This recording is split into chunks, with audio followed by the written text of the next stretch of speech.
तो बात करने का ये मकसद नहीं होता कि हम किसी को पॉइंट आउट कर रहे हैं, बट ये चीज़ें होती हैं।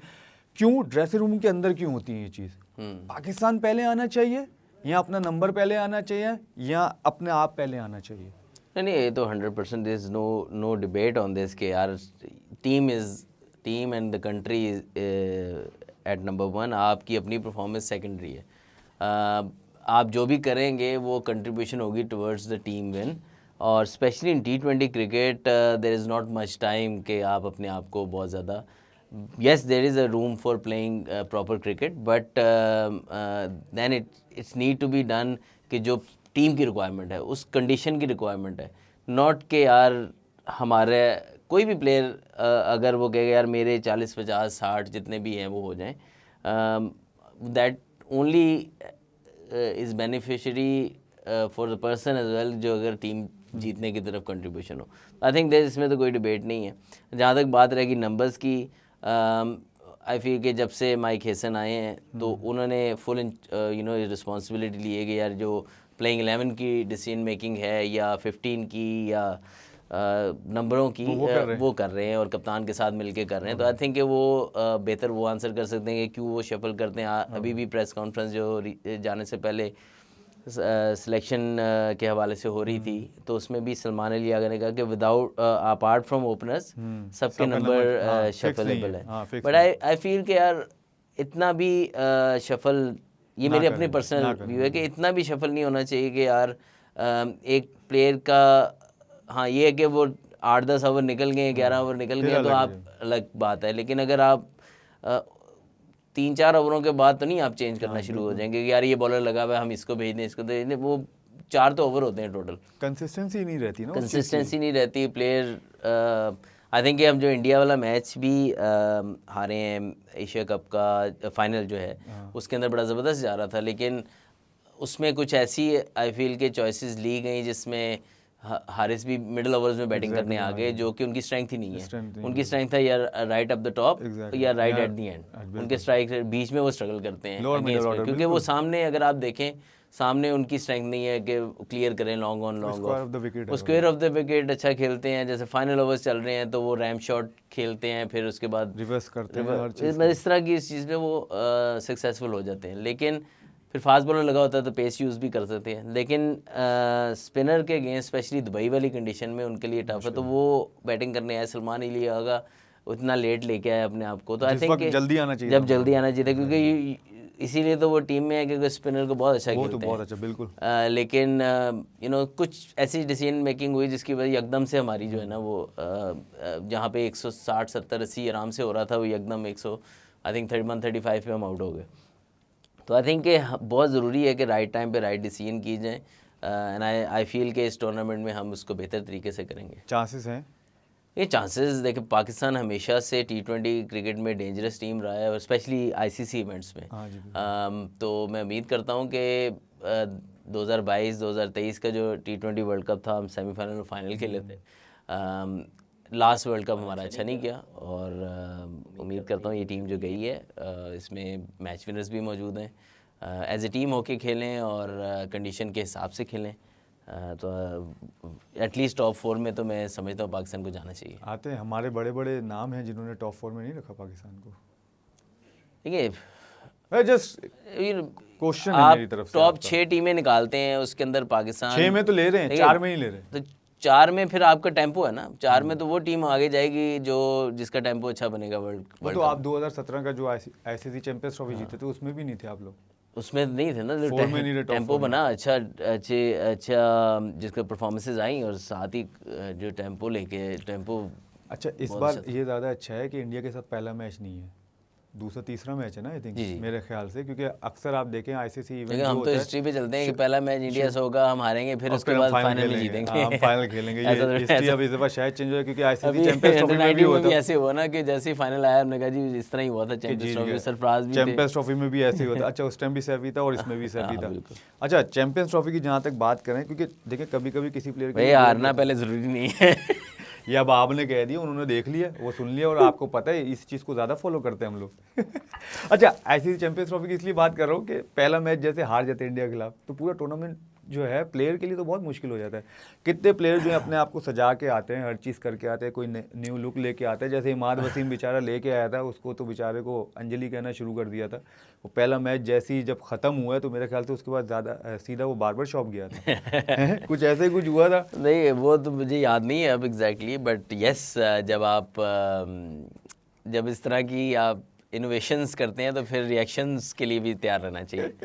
तो रिएक्शन तो बहुत सारे हुए थे ना। हाँ, लेकिन वो मुझे अच्छी तरह, क्योंकि चैंपियंस ट्रॉफी बड़ा क्विक टूर्नामेंट होता है, मतलब बहुत ज़्यादा मैचेस नहीं होते और बैक टू बैक मैचेस हो रहे थे। जैसे पीछे अभी हम जो चैंपियंस ट्रॉफी बाहर हुए हैं, आई थिंक 3 या 4 दिन में हम बाहर हो गए।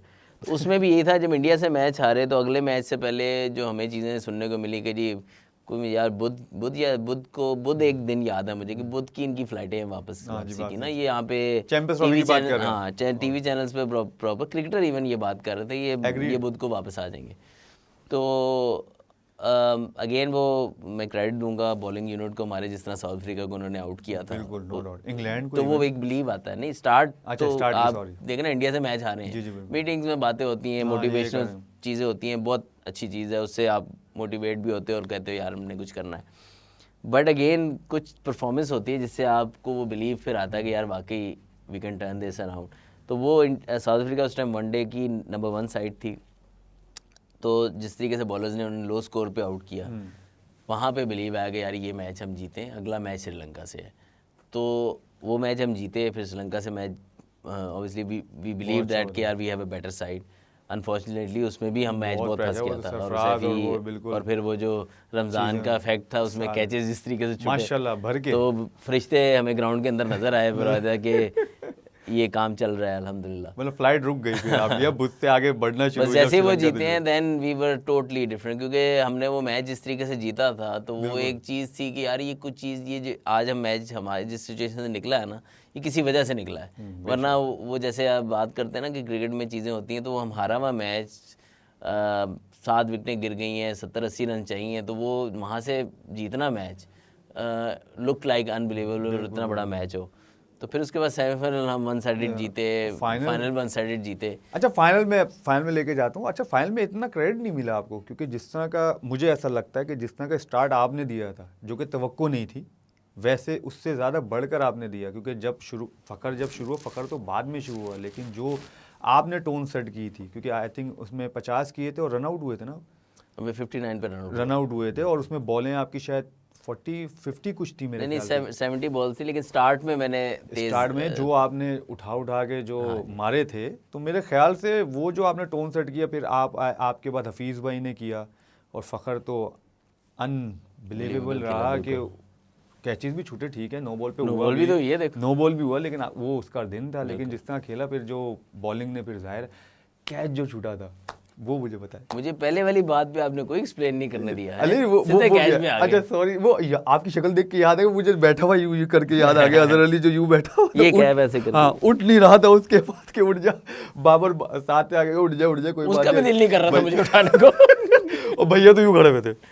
उसने वो जो क्या अब वो बीच में कह रहे थे कि जाहिल, उस टाइम तो आपको पता है वैसे ही वो मशहूर बहुत थे, तो इसलिए वो यूं कर रहे थे कि मैं कुछ भी जो भी बोला कुछ नहीं था, वरना मैं साथ ही था, मुझे आवाज आ रही, दिल में बहुत कुछ बोला होगा। सॉरी, पहले बैटिंग पे आ जाए फिर आप कैच पे। बैटिंग में आई थिंक कि मैंने जो सीखा 2-3 मैच इंडिया से, 2 मैच जो हम इंडिया में खेले थे, कि यार हम टेंटेटिव होके ना इंडिया के अगेंस्ट परफॉर्म भी नहीं कर सकते और जीत भी नहीं सकते, you have to come with an attacking mindset. तो उसके बाद मैंने ये सोचा था कि यार के जाओ और गेम खेलो अपनी। तो मैंने 50 किया था पहले मैच में भी जो हम हार गए थे, उसमें भी अगर आप देखें तो मैंने स्टार्ट में काफ़ी एग्रेसिवली खेला था। तो वो चीज़ मुझे हिट की यार के जब आप अंडर प्रेशर हो तो you play positively and most probably you have a better chance to perform. तो इसी तरह फाइनल जब आया ना, तो मैंने भैया से भी बात की कि यार हम इतने मैचेस आईसीसी इवेंट के उनके हारे हैं, तो we have nothing to lose, we final है, हम यहाँ तक पहुँचे हैं, कोई हमें रेट नहीं कर रहा था, so we go out there and express ourselves. और मेरा माइंड मैच से पहले ये था कि मैंने अटैकिंग खेलना है और गेम ऑन करनी है। फ़खर तो खेलेगा ही अटैकिंग, वो तो उसका नेचुरल गेम है, बट उसके स्टाइल से पहले ही मैंने ये डिसाइड किया होता कि फाइनल में मैंने जाना है और मैंने अटैकिंग खेलना है। तो अल्हम्दुलिल्लाह उसमें अल्लाह ने सक्सेस दी और वो पिच भी बहुत अच्छा था। फिर उसके बाद आता हूँ मैं कैच के ऊपर। तो कैच पे मैं आपको बताऊँ, लंच पे मेरे ना नी में भी इशू था हाँ जी। और मेरे क्वाड मसल में भी इशू हो गया था। तो मैं ना फील्डिंग में जा नहीं रहा था। लेकिन आपने सोचा कि पाकिस्तान को आपकी नहीं, ज़रूरत है। वो गलती हो गई ना। तो मैंने कहा कि यार मैं ना 10 ओवर, जब तक 10 ओवर तक चांस था कि स्लिप खड़ी रहेगी, तो मैंने कहा जब तक स्लिप है, क्योंकि स्टम्पा हमारे जो स्टीव रिक्सन जो फील्डिंग कोच थे, तो वो बड़े इस चीज़ को लेके एग्रेसिव हो जाते हैं कि एट टाइम जब आप अपनी रिस्पॉन्सिबिलिटीज़ पूरी नहीं करते। तो मैंने कहा यार कि मैं ना गया ना और उसने कैच कुछ छूट गया तो इसने मुझे बाहर नहीं छोड़ना। तो मैंने उसको कहा कि यार मैं स्लिप तक चला जाता हूँ, उसके बाद मुझसे ना भागा नहीं जाएगा। तो इतना हाई इंटेंसिटी गेम है तो मैं इधर वो ऐसे ही सिंगलें डबलें देता रहूँगा। उसने कहा नहीं ठीक है, तुम चले जाओ और फिर आ जाना। अब मैंने एम्पायर को बोला कि मैं भाग नहीं सकता, तो मुझे फील्डिंग में सिर्फ मैं स्लिप तक जाऊंगा। उसने एम्पायर ने भी ओके कर दिया। जब मैंने कैच छोड़ा ना, तो मैं उस टाइम पे यही सोच रहा था कि तू आ जा तू कर ले आगे। लेकिन एटलीस्ट ये मुझे वो नहीं है रिग्रेट के जब मैं बाहर आया तो उसने कहा कोई बात नहीं।